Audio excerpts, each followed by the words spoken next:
Hello out there. Hello, beautiful people. Hi. See lots of familiar faces. Yay. Hi. Um, Thank you for always like anybody joins me for these fun discussions. Today we're going to talk about preparing for ayahuasca, which I know, all of us who sit, like we may know the rules basically, and sometimes the rules are confusing because different places ask for different things, right? Not many of us agree as retreat organizers or facilitators that there is quintessential rules. So that's confusing. But even the rules that are agreed upon in terms of preparing to drink ayahuasca, sometimes we don't know why they're there. So I want to talk about all the things that we do to prepare for her and give you what I know around the reasons, because I like to know the reasons why I am doing certain things, the method to the madness, so to speak. But of course, with the emphasis that what I'm sharing today is from my personal experience and also from the training that I received, but by no means does everybody agree with what I'm going to share, and that's okay. This is there's spacious enough. There's enough spaciousness in the medicine to let people have different perspectives. It's one of the things that she teaches.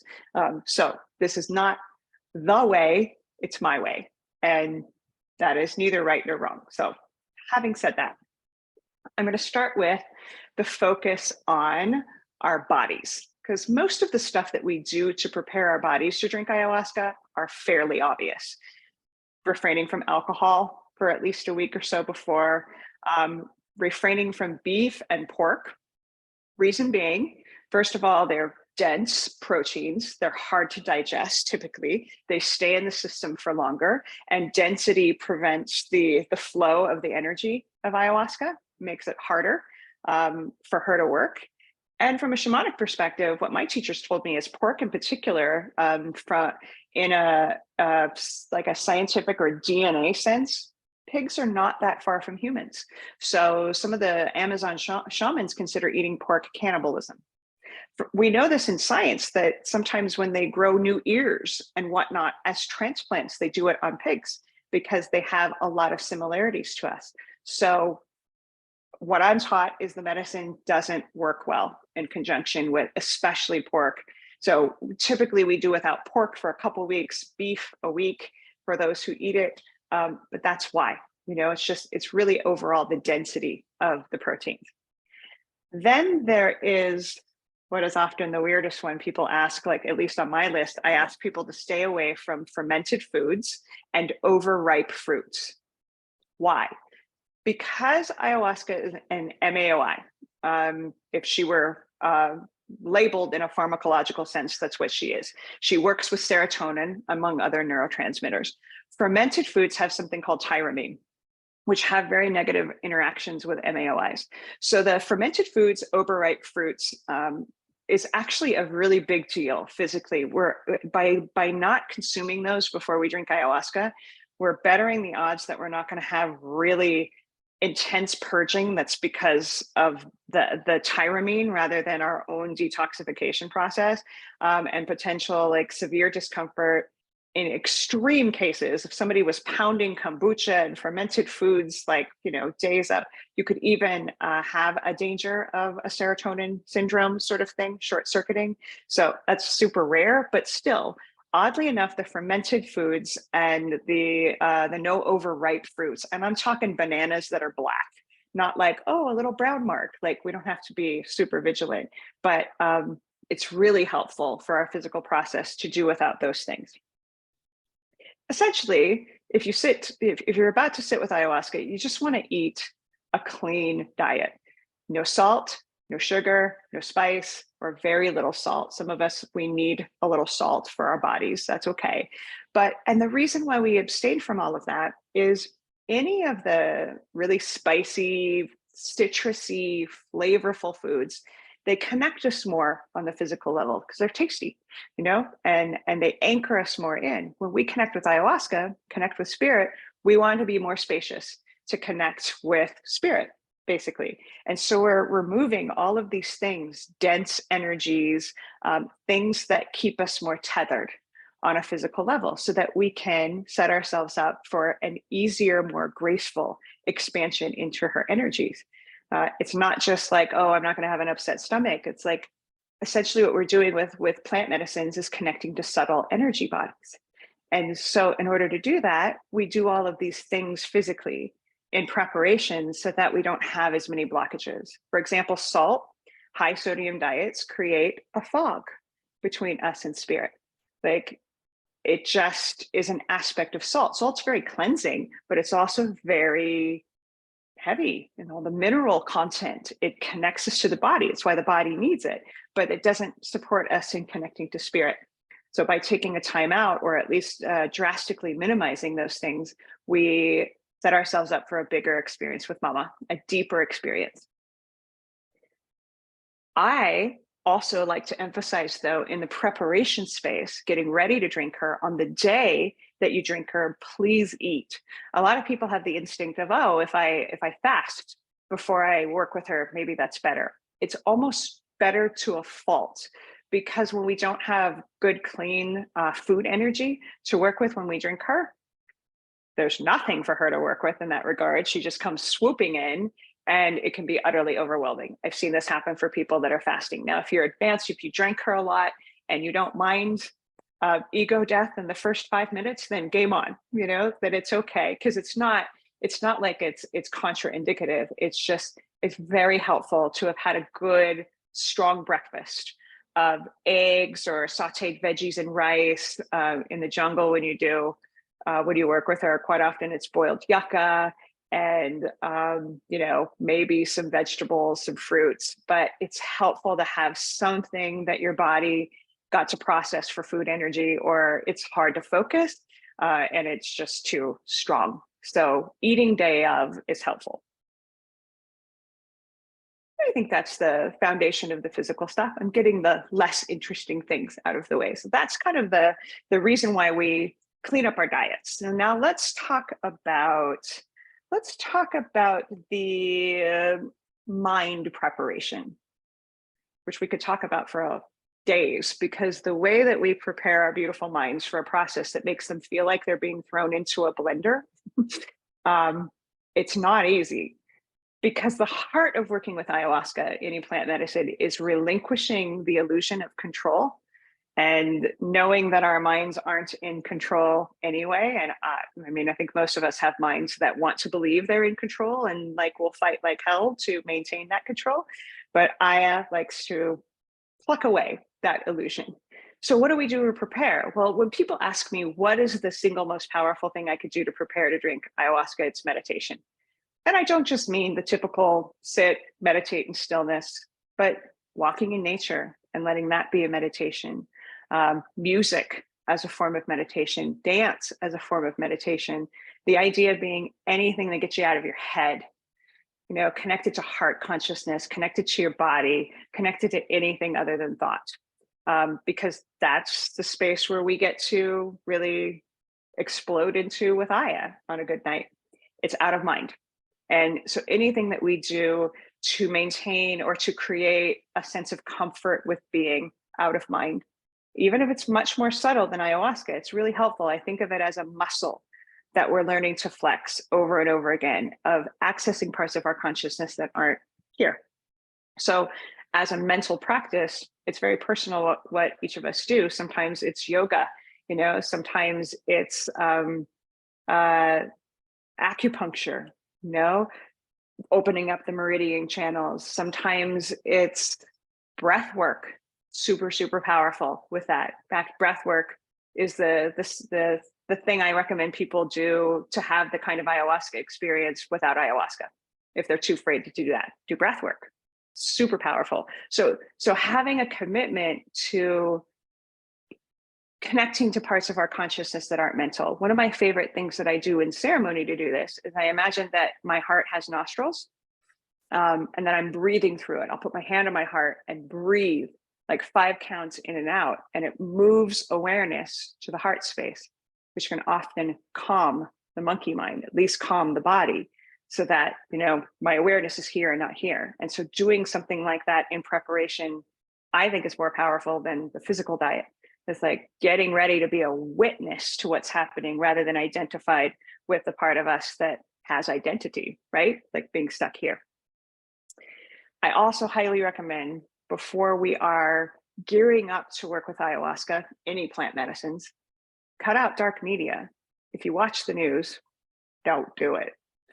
Don't watch some like Homeland Security, like news broadcast, or a movie, or a TV show that is really intense and violent, because the last thing you want is to process what you saw on CNN the night before. You want to process your life, your shadow, not something that has just been imprinted. So taking a break, dieting media, even social media, clutter, like even if it's not dark, if it's not meaningful, if it's not supportive of the process of, the spiritual journey of working with Aya, don't put it in your field.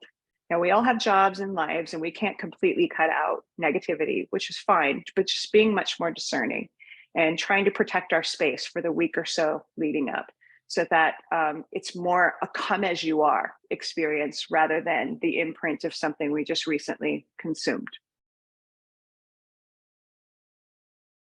And with that, I will emphasize the opposite of, like, as much as we can, bringing in positive, uplifting, exciting stories.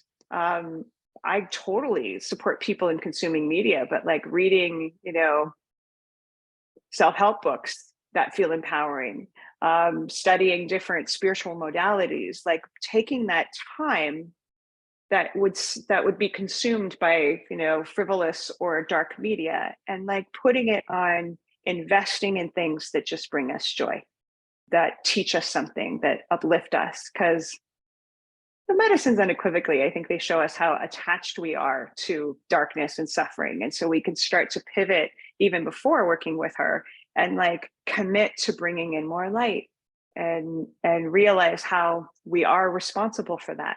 And it's just a good practice before and after, and during, for that matter.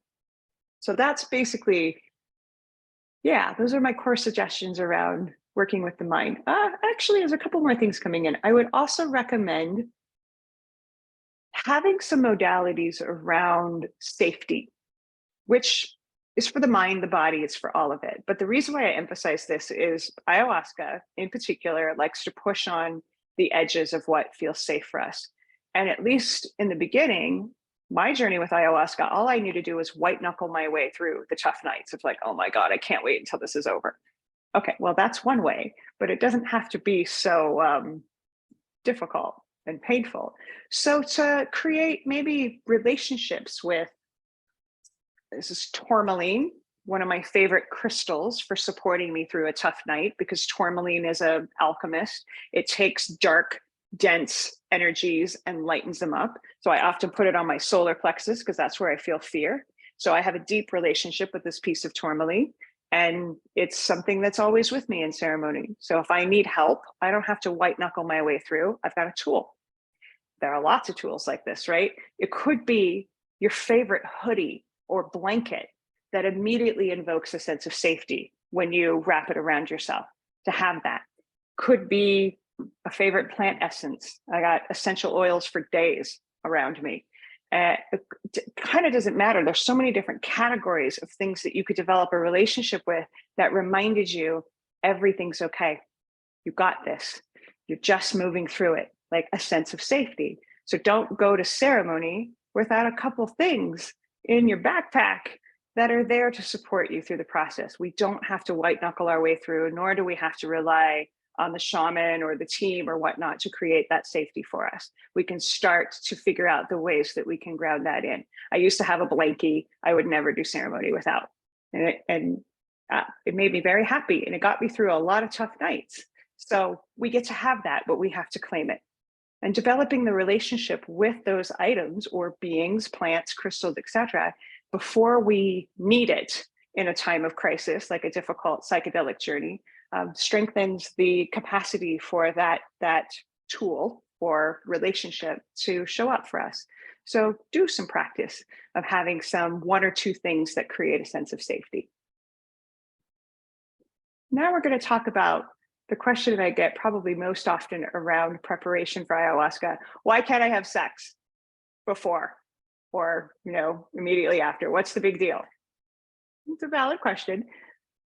There's a lot of ways to approach this. So I'm going to start with what I should have said at the beginning. The entire premise of prepping on all levels goes with the notion that we get what we give. We are going to ayahuasca, iboga, psilocybin mushrooms, etc., with the biggest asks there is. We are asking for profound healing, the secrets of the universe, like really meaningful stuff, the most meaningful stuff there is. They ask us to work for it, to give something in return, to show up eating cleaner, having sacrificed some of our creature comforts because we're preparing for something divine and holy. So, not that sex itself is in any way anything but divine and holy. Most of us have a pretty dysfunctional relationship with it because in our culture, sexuality is trauma filled and confusing and not held as sacred and holy. So to first have the discipline and the ability to say, you know what, I'm entering into a relationship with a very powerful sacred plant medicine. I'm going to take a break. I just ask for 3 to 7 days. It's not a year. It's not it's really not a big deal. It's just to abstain. That alone, the act of willing to have that self-discipline is giving something in return. But specifically around the sexual energy, the reason why it's really important in prepping for Aya is it's usually a group experience. Going to be multiple people there, especially if you come with a partner, somebody that you have a sexual relationship with. It's really important to disengage because otherwise you're bringing in that energy into the space for everyone to work with. It is just a way that we exhibit a stronger sense of self-discipline and cleanness energetically, so that if you're sitting next to somebody who had a one-night stand the night before, you're going to feel that, and it becomes part of your ceremony. Like this way, we've all taken a time out, and it's also a great way to get a deeper understanding of our relationship with our sexuality when we've taken a time out. It's distance, right? So because it's a core trauma, it's an area of dysfunction for most of us. When we take a week and not even engage in self-love, and we come to the medicine, she has a greater opportunity to really mirror our relationship with that part of our energy and our consciousness. Not to mention, orgasm is an expression of outward energy, and we need every bit of energy we can maintain to manage a big night on ayahuasca. So there's lots of reasons for it, all the way from the sacredness of self-discipline and the cleanliness of the space for all of the participants to maintaining our life force, our energy. And there's lots of other reasons, but I think that those are the biggies, the reason why we ask for no sex. And the same thing in the integration. I always tell people it's really up to your own discretion in the aftermath of a ceremony. And if you're in a marriage or a sacred relationship, typically it's totally fine to re-engage. It all depends on what's in your field and what you're working with. So in the integration, it's kind of an unknown. It's very personal. But in the preparation, it's a given to me. It's like, take a time out for 5 days and you'll be rewarded for it. All of it, we're rewarded for it. When we work really hard to prepare, the medicine knows that and reflects that back. Let's talk about intentions. It's a really loaded part of this process because on the one hand, it makes total sense. Of course, I want to come with a list of things I want to get out of the experience. But on the other hand, it's tricky because we talk about, psychedelic spaces as being the place where we lose the illusion of control in a mental way, and we're not controlling it. So intentions can be tricky because they can be ways in which we try to control the experience, right? I'm here for self-love.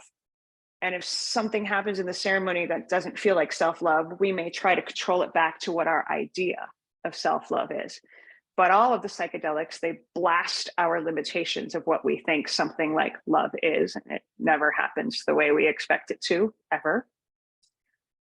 So intentions, what we want to do, and this takes sophistication. I mean, I still work at this 20 years in.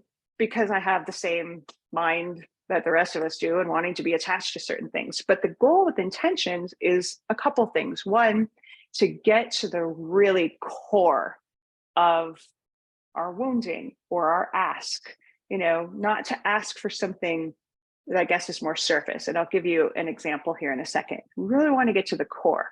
We don't want to go in with 17 things and be in our heads around, the laundry list of things we want to get out of it.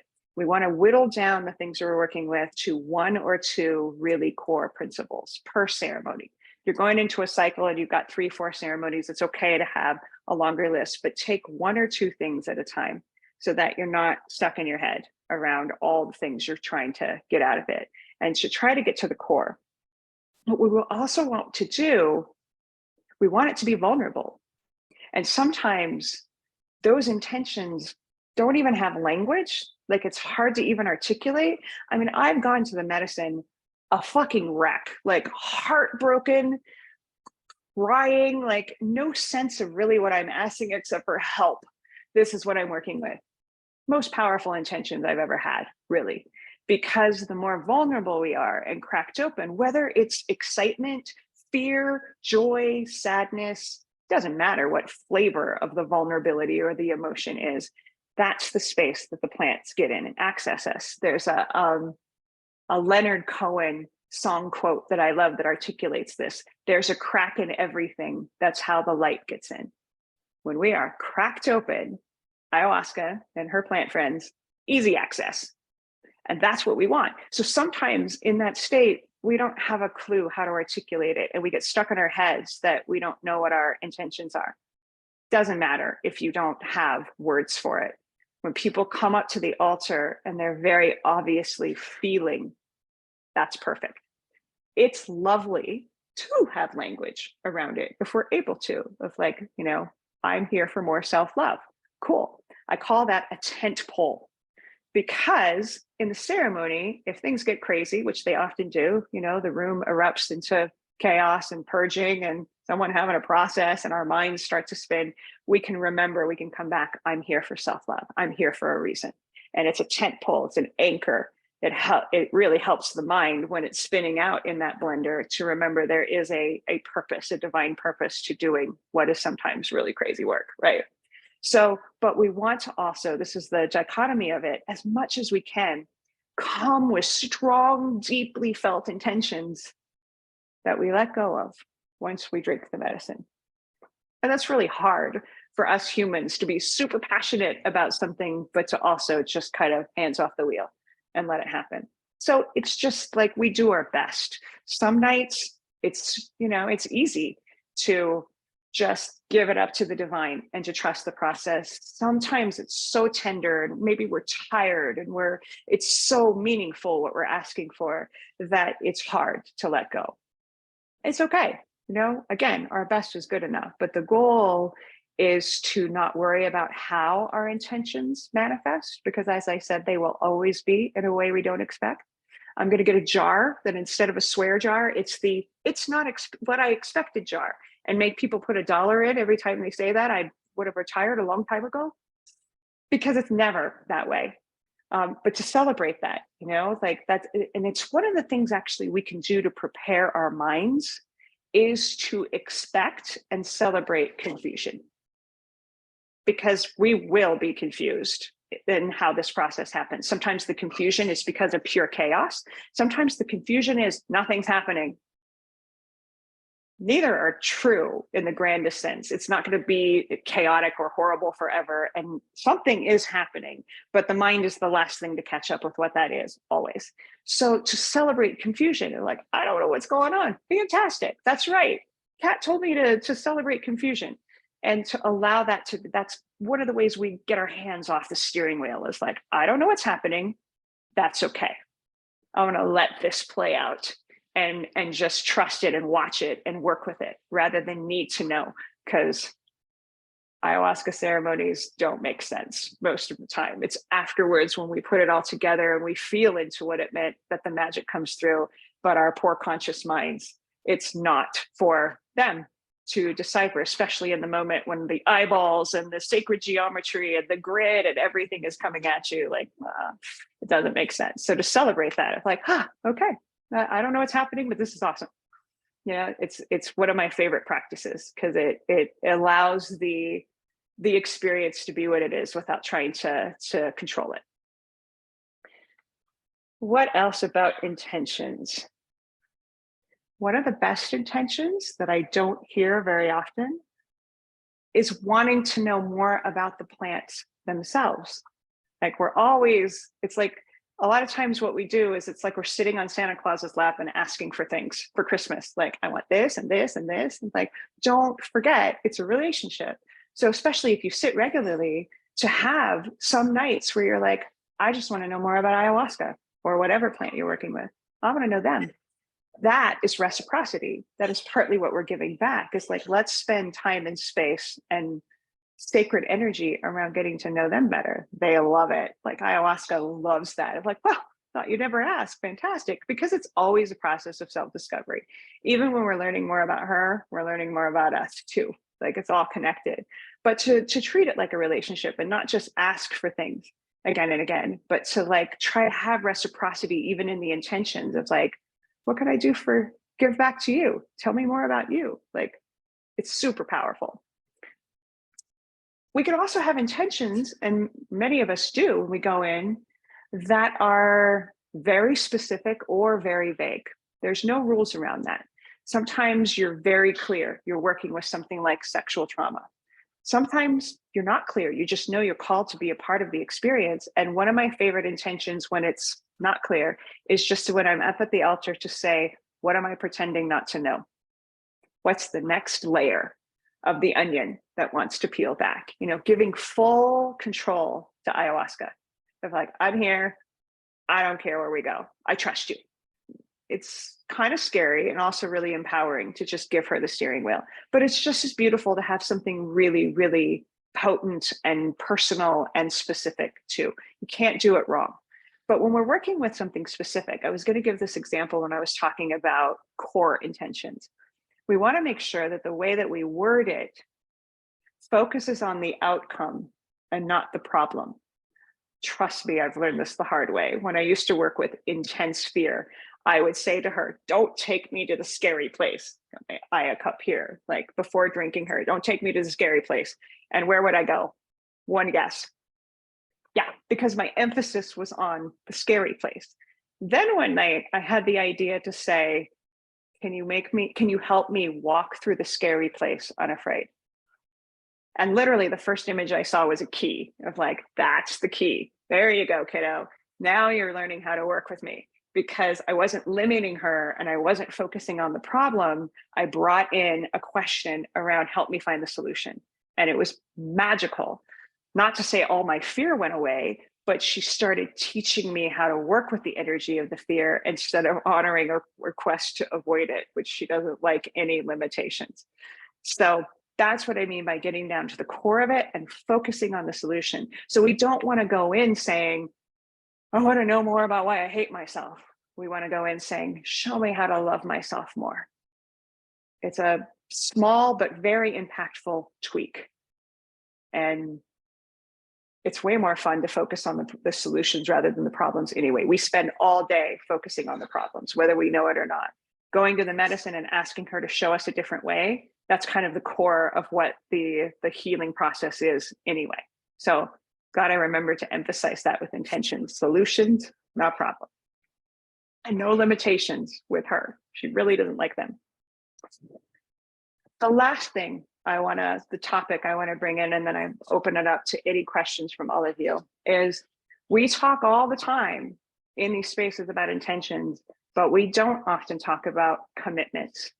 And I'm going to talk about commitments in two different ways, but intentions are what we bring into the space and what we're asking for to receive. Commitments are what we're going to do with that. And as a show of thank you. In ancient Greek mystery schools, the word sacrament was born, not just to describe the medicines themselves, the sacraments that we consume, but the commitment that we had to giving back. Because again, as I mentioned, we're asking for the secrets of the universe, the biggest things possible. You better your odds to get those things when you come with a conscious commitment to what you're going to do with them and how you're going to give back for the blessing of having received them. So that happens in two ways. Number one is a commitment around just the integration process. You come already promising, I'm going to spend a half an hour every day for the next 2 weeks, sitting in meditation, journaling, processing this experience. It seems obvious, that we would commit to working with what happens, but many of us, our lives are so crazy and busy, we just go right back in and we don't spend the time to really be with what happened. I mean, especially because we get to sit, on a weekend in Brooklyn in a warehouse and then back to work on Monday. It's like, if you can't take time off from work, that's okay, but at least commit to having time to be with, process, integrate your experience. And the second part of the commitment is reciprocity. So what are you going to give back? Are you willing to commit to giving back money to make sure plants get back into the ground or to support the tribes that you're working with? Are you willing to maybe give some of your time in service? Are you willing to be a messenger and tell people about the experience you're having? Like, go in with a clear idea of how you were with the pronoia, not paranoia. Ayahuasca likes to emphasize pronoia, that you're going to assume magic is going to happen. Intentions are going to be honored in one way or another. Something healing, insightful, amazing is going to happen. What are you going to do to say thank you? Don't wait for the thing to happen in order to have a plan for the reciprocity, because that is entitlement, is what that is. And the plants don't really respond to that. When you go in with the humility first and the courage to say, I know something amazing is going to happen, and here's what I'm going to do to give back. Or at least just having a commitment to doing that. You don't even have to know exactly what the thing would be, but have that baked into your process of intention of knowing that you are going to do something to give back to ayahuasca, to her carriers, to her plant friends. Want to go just support the jungle herself. That's her home. That's okay. But there's just too much of taking in our Western culture from these experiences without giving back. So that's the last piece I wanted to emphasize, because it's important, not only because the commitment to reciprocity guarantees that there are plants and tribes and lineages available for the generations to come, but also because that get what you give thing, that recipe of why we prepare, why we're having this conversation at all, it's a part of that, is our commitment to give back to what we know we're going to get. It's just like, it's a repetitive, beautiful, magical cycle. So to emphasize that more, I love hearing about intention, but I'm like, we got to bring in commitments as a normal part of that process too. Okay, that was a lot. Questions? Anybody have any questions or comments about that? You can either put it in chat or you can unmute yourself and I'll call on you, and I'd love to hear your voice either way. I'm gonna look at my notes to make sure I got everything. Did I do so good that nobody has any questions? I have a question. Yay, Jose. Hello. Yeah, I've benefited from a lot of healing, and so I'm always very grateful of that. But now, like, I'm in a point where like I want to develop more abilities with spirit, and as my part of giving back to like what I do now and helping people. Are there limits to that?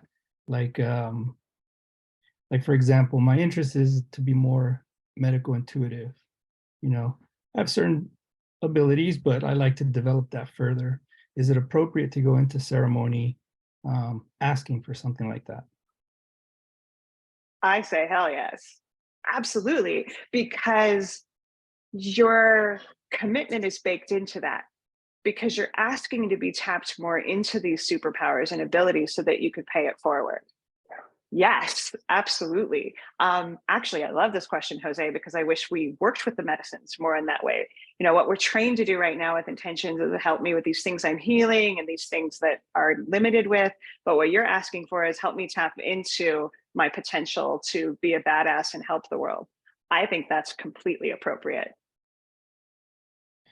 Yeah, and what compels me to that is one of the experiences I had was in ceremony. My wife had an issue with sinuses, like really bad. And so in that, it asked me, "Do you want to help her?" And I was like, "Well, yeah, sure." Well, so like basically, it made me feel from her perspective, but I filled up almost like the image pops into my head like Willy Wonka, the little blueberry girl.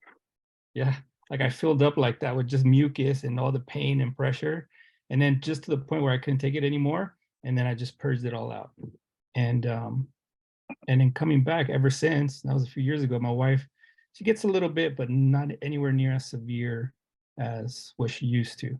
So just from that experience alone, it's like, okay, that was almost like I stumbled onto that. So now if I go in with more intention, what else is possible? So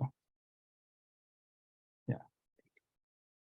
You have a taste of what is possible. Then the only thing I want to reflect, and I think we've talked about this before, is when we agree to step more into the role of being of service, I always want to emphasize that we do it from a space of self-love so that we're not being self-sacrificial and making things more difficult than they need to be for us. We want to basically step into the role of helping to alchemize these energies without hurting our bodies. And, you know, a moment of being the blueberry girl in ceremony to process it is worth it. Is like, because as long as there were no long-term, like it didn't pass from her to you, that happens a lot in the healing space because we haven't cracked the code of self-love and sovereignty. Like we want to be alchemists, not just take things and carry them because we feel responsible for other people's energies. You know what I mean? So Yeah. we want it's tricky, but we want it to come from self-love. And so we can continue to ask that of the medicines to teach us how to do this in a way that doesn't harm us. Okay. Okay. Yeah. Thank you. Yeah, great question. Thank you. And then Lara is asking, you're wondering about preparation for microdosing with Aya. Is there anything to bear in mind? Yeah, good question, because everything that I just shared is essentially for the big ceremony experience. So microdosing with Aya, it's kind of everything I mentioned, but not as amplified. So for example, and let me first take a step back and say that I mentioned my perspective around preparing for ceremony is not, you know, accepted by all. Microdosing is such a new thing that we don't really have any strict protocols across the board. Everybody's kind of feeling into what the answer for this should be. So this is just my personal experience and specifically with Aya. For example, I wouldn't suggest on the days that you microdose her, which for microdosing, typically we're not doing it every day. Don't take her and then eat a spicy meal or immediately have sex. Or, you know, you want to give a little bit of space for the medicine herself to come in. But if you're microdosing, typically you're going to have a regular protocol of working with her every couple of days, every few days, whatever it is. So of course, it's not that we have to be celibate and we can't eat spice or whatever, but just give some spaciousness. Like, especially if it's a morning ritual or an evening ritual, have a couple of hours before then that it's just clean, like nothing in your system. Empty stomach is ideal when microdosing because, again, the plant can just connect with us instead of the big meal that we just had. It's just kind of using respect as a foundation of when I'm microdosing. I microdose a lot with Wachuma, and what I like to do is ask him of like, hey, I'm planning on doing this thing today, going to a concert or going to a friend's house. Do you want to come with me? And I ask before I consume him. And if I feel like it's a no, I'll do him tomorrow. No, when I'm staying home. I try to remember that the plant is coming with me for the experience that they're having that day. And I don't want to take them any place they don't want to be, or in a, you know, sexual experience or whatever that they wouldn't want to be a part of. But sometimes they do want to be a part of something that is of the world. But to ask, because the more you microdose, the deeper the connection, the relationship with the spirit, the easier it is to kind of feel what their preference might be. So you don't have to cut out all of these things, but just to be aware that they could be detrimental to the connection. And to, when in doubt, ask the plant. Thank you for the question. Lydia, your turn. So what's coming up for me right now is I'm wondering, how do you integrate back into your home space in relationship with others, like family? Um, I don't know, in other processes, I've never done this plant medicine before, but in other processes, like a week-long silent retreat or something like that, like kind of integrating back into the homestead can be so,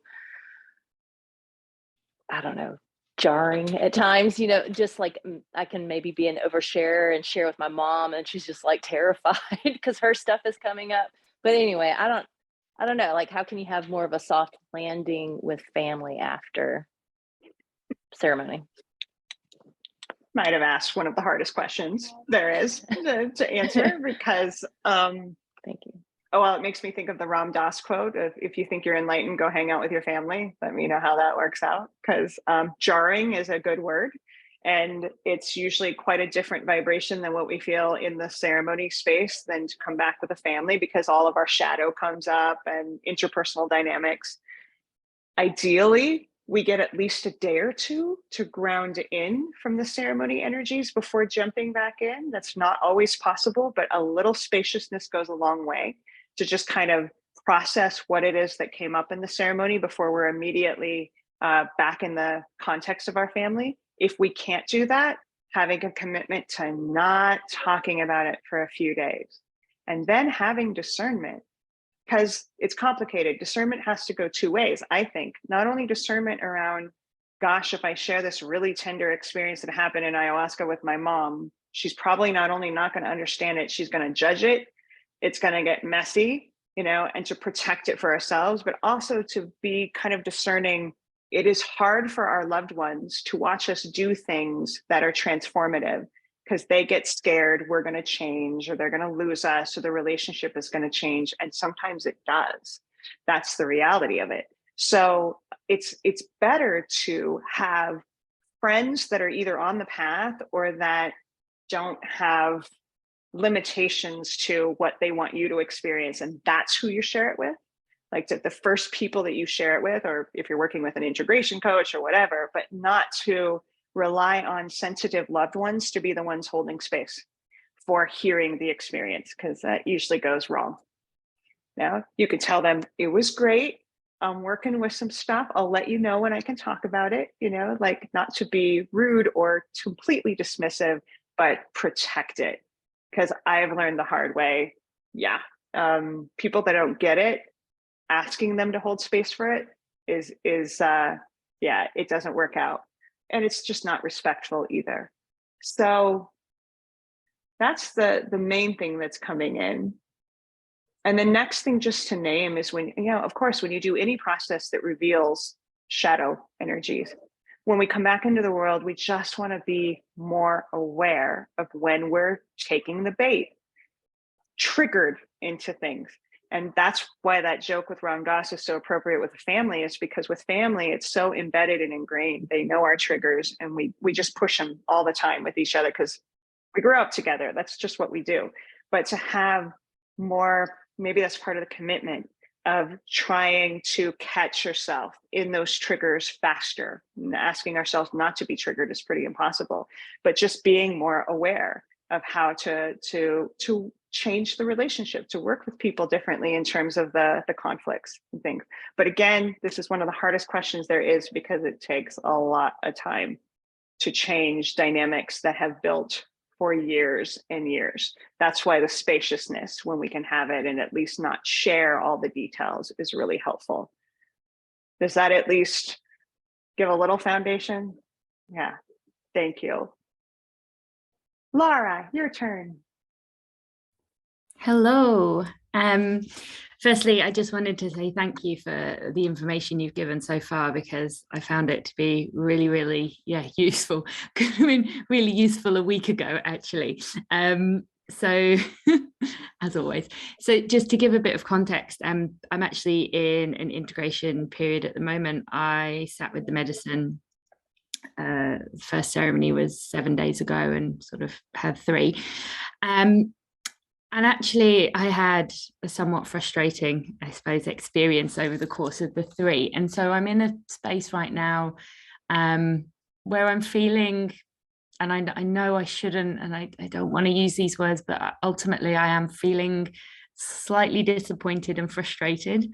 And partly that was me.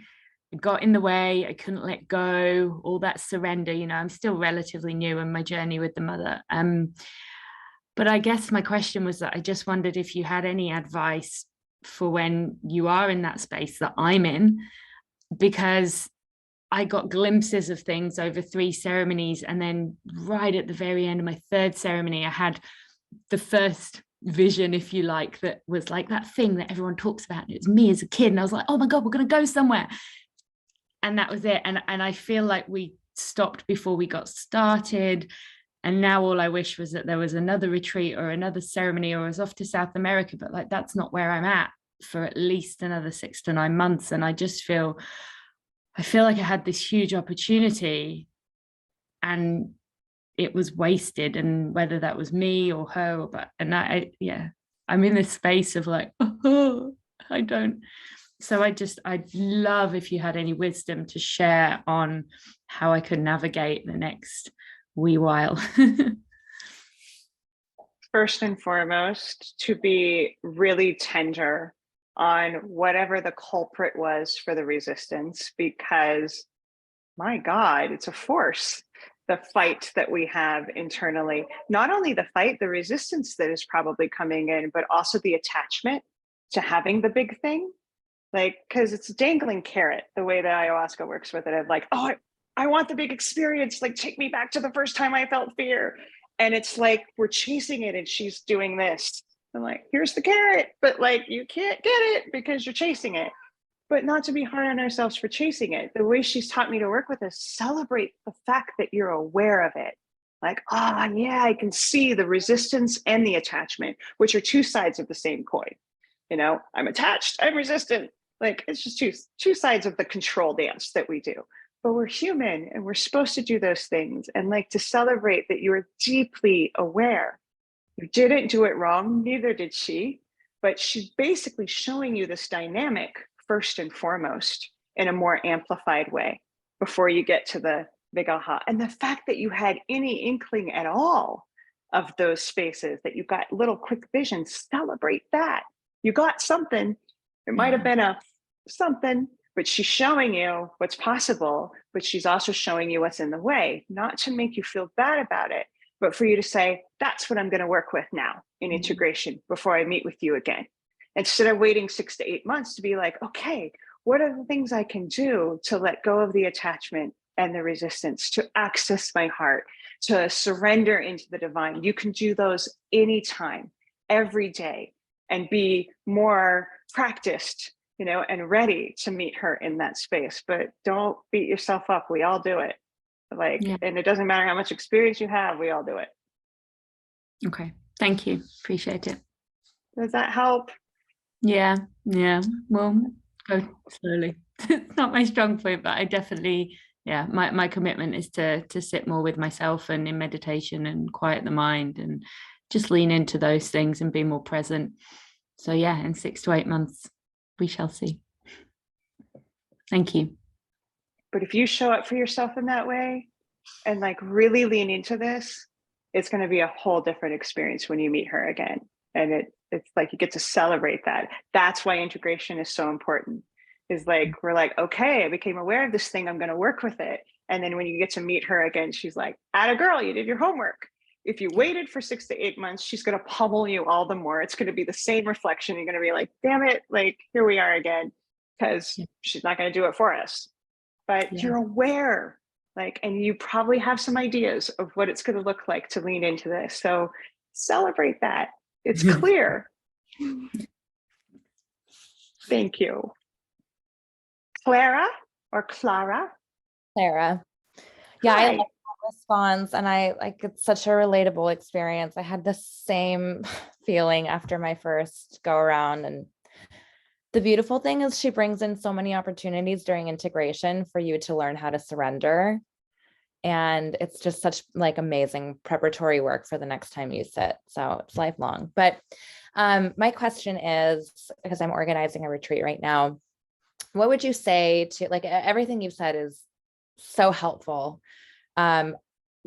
any additional things that you would say to participants who know that they are extremely headstrong, and can kind of get stuck in the mind?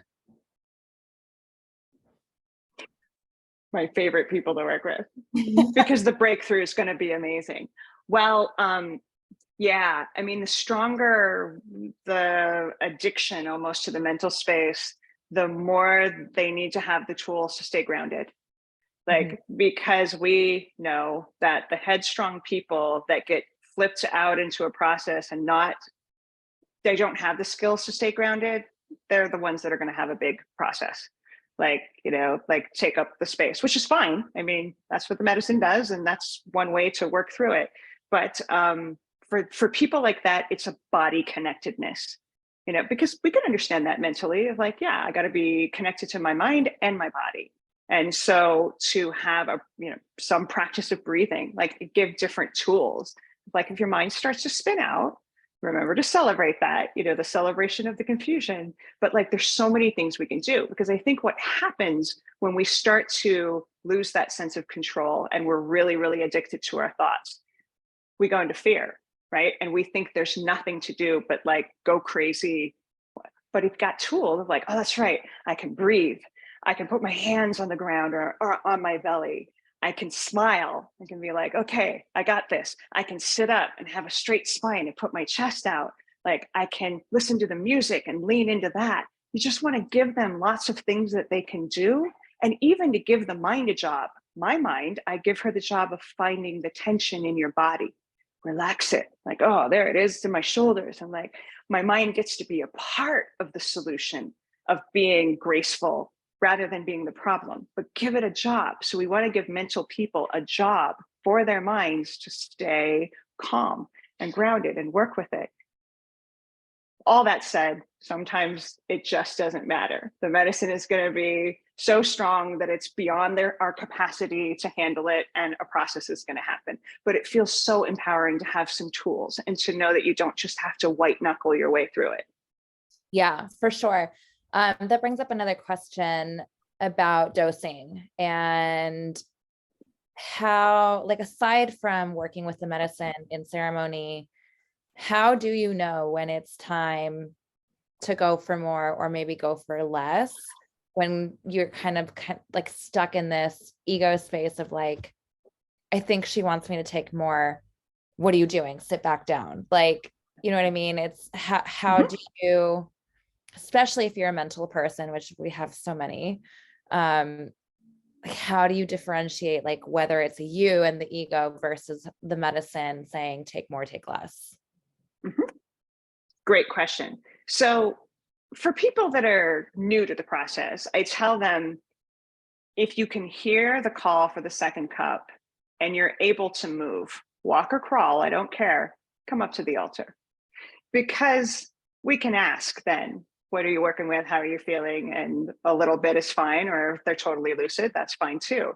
But just to get out of the mental space, give it to the shaman, like trust the process instead of, is it me?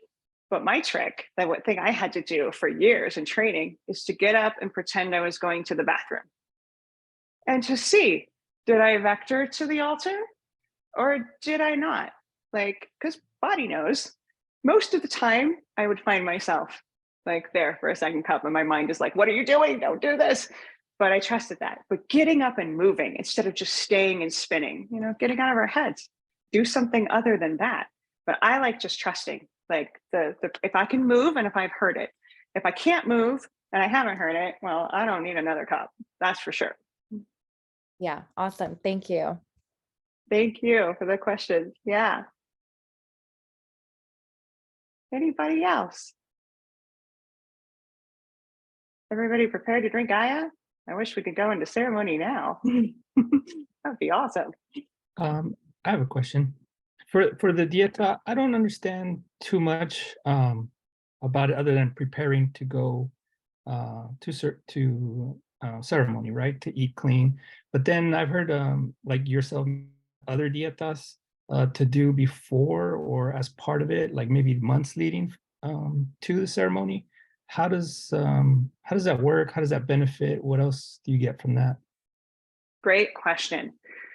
So a lot of it is personal. Okay, let's use the example of diet. Like, if a lot of us called to do this work eat pretty close to the diet that we do to prepare for Aya. It's just a matter of like the salt and the spice. But if you eat meat regularly or like drink a lot of alcohol or super salty foods, longer is better to pull, because you've got the density of those energies in your body, physically and energetically. Really, this is true for ganja. You know, people who smoke all day, every day, I'm like, please give it a month. And we know this for, you know, other pharmaceutical drugs too. It's like, but when we look at the pharmaceutical drugs, it's the half-life, right? The half-life tells us how long it stays in the body. Well, we can do the same with thinking about our diet, our relationship with sex, all of that, of like, well, how out of alignment am I with this? And is a week enough? It might not be if it's like a core issue. No, when people come and they have a very habitual relationship with ganja, I'm like, you need to give it up at least 2 weeks, or it's going to be really tough in how it shows up in this space with Aya. So it's very personal, but more as a rule, more that we give in terms of sacrifice and preparation just prepares us to receive more to a certain degree. I mean, but again, it's kind of like the answer I gave you, Jose, around when we're learning to be of service, we don't want it to come from being self-sacrificial. I also don't want people to prep because they're punishing themselves. I'm going to prep for 2 months and it's going to be really hard. And it's like, well, I mean, it's not necessary to do it that way. If you're doing it because you know it's necessary based on what your diet or your lifestyle has been, fantastic, but not to torture yourself. And a lot of us do that. So I'm more lax than others around the diet. I have my 4 core things: beef, pork, alcohol, and mind-altering substances at least a week. And then it's a case-by-case basis with each person. But does that help give kind of more of a context of why some people do it much more hardcore? Yeah, but you also have like where you diet with other plants. Like, is that something separate, or is that pertain to going into ceremony as well? Well, it can be combined. So yeah, the master plant diet process. And I think that Laura was asking how our dieta differs from a dieta in the jungle. So it's a bit of a similar question. The master plant diet process can be in conjunction for a preparation for working with Aya, but typically what we do is open a master plant diet with ayahuasca, unless you're doing it remotely. That's different without the medicine. But in the traditional old school way, if you engage in a master plant diet, you're going to do it in an isolated setting, and it's almost always in conjunction with ayahuasca. So the preparation is the same, exactly the same. The food, the diet itself during the process is pretty close. The only exception is we just make sure there are no other master plants that are a part of the diet, because a master plant is essentially a marriage with the spirit of the plant that you're working with. You want to be monogamous in that marriage and try to make sure, except for ayahuasca herself, that there aren't other master plant energies that are incorporated in what you're eating. The diet for a master plant diet is therefore just a bit more hardcore, but everything else is the same in terms of abstaining from, sex and dark media. And typically in an isolated master plant diet, you're also completely unplugged from the world if you're doing it in person. Your full-time job is to work with the plant, whatever plant you're dieting. And maybe 3, 4, 5 ceremonies are incorporated into that process, but the plant you're dieting is actually the star of the show. If you can believe it, ayahuasca plays more of a background role. She holds the container. The ceremonies are still what they are, but part of what she does is deepen the connection with the plant that you're working with, because that's the marriage that's happening. So does that answer your question better? Yes. So with that, which plants would you recommend to do? Are there certain ones that you would recommend to do before going into a ceremony with ayahuasca? Okay, good question. From the perspective of someone who wants to deepen their capacity to work with her, oh yeah, there are multiple jungle plants that's kind of their superpowers. because they'll help us do things like communicate with spirit, connect to subtle energy bodies. So Ahosacha is a classic first jungle diet. Ahosacha does a couple of things powerful in that way. It's called, I think they call Ahosacha the way forward plant. I mean, it translates to wild garlic. It's not garlic, it just tastes like it. But Ahosacha clears out blockages and negative energies and teaches us to engage with the visions, like, the grid that shows up, to read that as a language. It's hard to describe Ahosacha because it's all happening in a subtle way, with subtle energy bodies and subconscious like connection. But Aho is a classic jungle diet for people that are on the path. Like, I want to get out of my head more. I want to learn to work with the energies more. Bobanzana is also a very common jungle diet because she's the heart connector. And she can help heal blockages in the heart from trauma, but also like open up that capacity to feel and to be a part of that consciousness. She's really watery and fluid. So she teaches resilience and how to work with the intensity in a much more fluid way. So she's really helpful. And then the rest would be, it's just kind of dependent on the traumas, the blockages that you as an individual are working with. But those are very common first diet. There's one more that wants to come in, uña de gato or cat's claw, especially on a physical level for people that have had, toxicities from living in the world, from diet, from trauma, like blockages. Uña gets down on a cellular level and it completely purifies. She's super powerful. And she also, she's cat energy, she helps to tap into the sort of jaguar cat-like energy that the medicines often work with. And she's a wonderful ally to navigating altered spaces while feeling safe to do so. And I'll add in a non-jungle plant. I love sage, like especially for Westerners, because sage teaches sovereignty and energetic protection. And most of us have no clue how to do that. If we're going to work in altered spaces with subtle energies and spirit, we need to know how to protect ourselves, spiritually speaking. And sage is badass at that. So there's a few. Okay. Yeah, I think for the first time I kind of understanding it better, what it all means. Now, you said it was a marriage. Is that like for a specific amount of time or is that forever? Well, both, but a marriage is always temporary, right? Either life or death will separate us, right? So the master plant diet is going to be anywhere from a week to the longest I've done is a year. So you're committing to a period of time. And so the marriage, the opening happens, and then you're agreeing that there will be a closing. But my joke with the closing is you're not divorcing, you're becoming friends with benefits. No? So you're reclaiming your body and your life. So it's not like you have to abstain from these things forever. It's for a period of time so that you can connect and learn and heal. But then when the separation happens, when the diet closes, you want to spend a period of time, usually a week or two, not working with that plant at all, eating salt, having sex, being in the world, like coming back into your life, basically, but then reintroducing the relationship with the plant when it feels right. It's friends with benefits. But when we do a breakup, we need some time to reclaim our energy, typically, of like, okay, I want to integrate what that relationship brought in, what happened, but then we get to kind of figure out how we want to continue that relationship going forward. And most people, when they do a master plant diet, they want to maintain the relationship. Right to my left is actually an altar just for the plants that I have dieted. Here, I'll show you.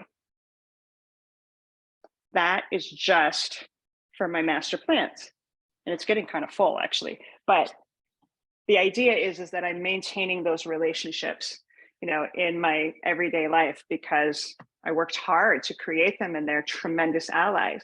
But no, you're not like promising to follow these rules forevermore, with a couple of exceptions.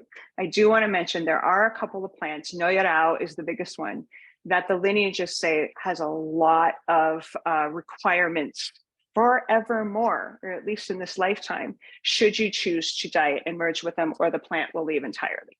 Noyarao is one of the super sensitive ones. She doesn't like being around blood. She doesn't like the energies of ganja or wachuma. She doesn't like super spicy food. So if you want to bring in a tree that's that big and powerful, there are some rules. Most of them don't have that. So I think of Noya Rao as my end of life diet because I'm not willing to give up Wachuma and other things. But I'm super drawn to her. Now, not everyone agrees with those regulations either, as usual. Everyone has a different opinion, but a lot of the lineages do. So with very few exceptions, you can have life as normal, you know, and it's just important to know if you're going to diet a plant that does have exceptions, if you can align with that. Okay. And one more kind of question. Sure, keep it coming. Do you have a process, like if I wanted to work with you with the master plant diet to determine what would be the best plant to use with my intentions? You have a process to figure that out? I do. So when we decide on the plant, so just step back, some practitioners choose the plant for you, but I consider that an arranged marriage. I don't think they work that well. I'd rather have it be something that the individual who's dieting be super passionate about. So I do it one of two ways. Either there's a plant that has been all up in your business or that you're super curious about and you know you're called to, you know, like especially plants like rose or lavender or sage that are common in our culture. Sometimes they make themselves very known. So if that's the case, it's easy, right? Like sage, okay, perfect, it's in your field. Normally, it's the second thing I'll mention. You have intentions, like you said, of like, this is what I'd like to get out of it. And then I'll sit with that and your energy at my altar and then bring in 3 or 4 plants that I know match what you're asking for. And then you choose what resonates. So it's kind of a group effort of I'll narrow down the hundreds and hundreds of master plants and give you a few that honor what you're working with. And then you feel into what most aligns and what you want to work with. And then we also have to add in the factor of what can we source if it's a remote diet, you know, and most of the plants are readily available, even the jungle plants. I have connections there, but still, we got to make sure we can source it and that it has no contraindications with medications or physical issues or anything like that. But that's the process. Okay, great. Thank you. You bet. Got real good clarity. Thank you. Oh, good question. Thank you. Let's see, Lara, just looking at your question. Okay, how does dieta differ when you're doing it in the jungle? Well, you're just eating jungle foods then. You're eating what's available there. Pretty similar. I mean, when I've done this in the jungle, a lot of fruits, a lot of yucca, and the only protein we consume is usually caiman, which is the basically crocodile, river crocodile, if we eat protein at all, or eggs. But it's fairly similar in its blandness. It's just you're using whatever is local there. Now, if you're doing a master plant diet in the jungle in the old school way, it's really strict with food. You might get 1 plate of pureed yucca and some veggies a day. Like they're really hardcore. The diets that I personally do are in the middle. Like I feed people fairly well, dieta food, but jungle diets are super hardcore. Okay, and Laura, you also you said you read one of my articles about some of the best plants to do diet with, cacao, frankincense, sage, etc. Do you run diets yourself? I do in person once or twice a year. Myself or my company, the people I work with, do isolated diets, but I do all year round remote diets, what we call dieta suave, soft diets, which are not appropriately named because they're not necessarily soft or easy. Oddly enough, even without working with ayahuasca and psychotropic medicines, they're very challenging, insightful, life-changing, even if it's not a psychotropic plant. So yeah, and I do those. I only do 3 or 4 at a time because it's a lot of work, like holding space and integration calls and all of that support, but it's one of my favorite things to do. Awesome. I think I got to everybody's questions. Anything else? This is fun. All right. Thank you so much for taking the time to talk about plants with me. It is my honor. It's my favorite topic. And you're super welcome, Rhonda. It's good to see you. I'll see you guys in a couple of weeks. I think my next topic, I want to talk about the difference between working with synthetic psychedelics and organic medicines. You know, the differences and the similarities, because there's healing and expansion and insight available with all of them, but there's some definite differences. So that's the next topic. I hope to see you there. Be safe and happy out there. Bye, everybody.